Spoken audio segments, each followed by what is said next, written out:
pretože rozprávali sme sa o tvojej dcére a ja som bol s mojimi dcérami pozrieť našu najväčšiu hviezdu hokeju Juraja Slavkovského priamo v Montreali a natočili sme takýto dokument hlavne vďaka nášmu partnerovi Typosu. Takže poďme sa pozrieť, čo sme teda v Montreali zažili a možno, že tam budú aj nejaké užitočné rady pre ďalších našich fanúšikov, ktorí by do Montrealu za Jurajom na zápas chceli prísť. Takže poďme na to, nech sa páči.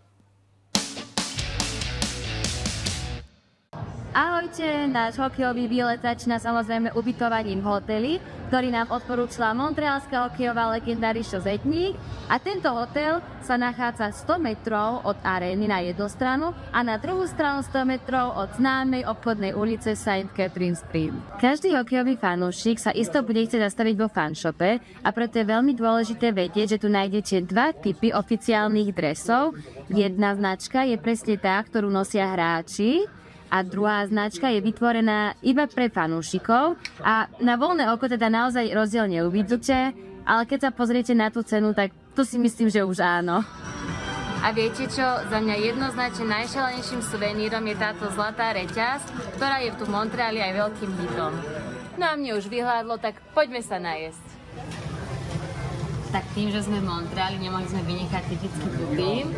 To sú teda hranolky poliaté takou gravy omáčkou a so syrom. Tak to poďme teda ochutnať.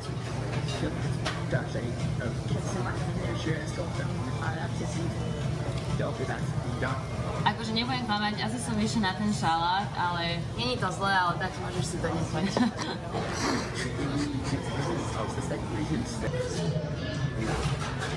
Tak už máme všetko zjedené a už ostáva iba jedna otázka, a to či objednanie kečupu k poutine je porušenie nejakého kanadského zákona ako v Taliansku, ale to už vyriešte vy v štúdiu.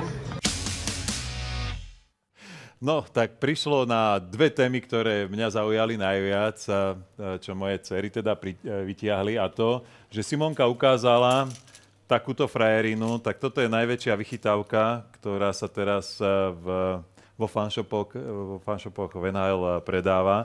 Takáto reťaz. Monika, to by si aj možno ocenila v rámci nejakého taká frajerská, že? Je to přijde ako taký R&B feel, dobrý. Je, dobré, že?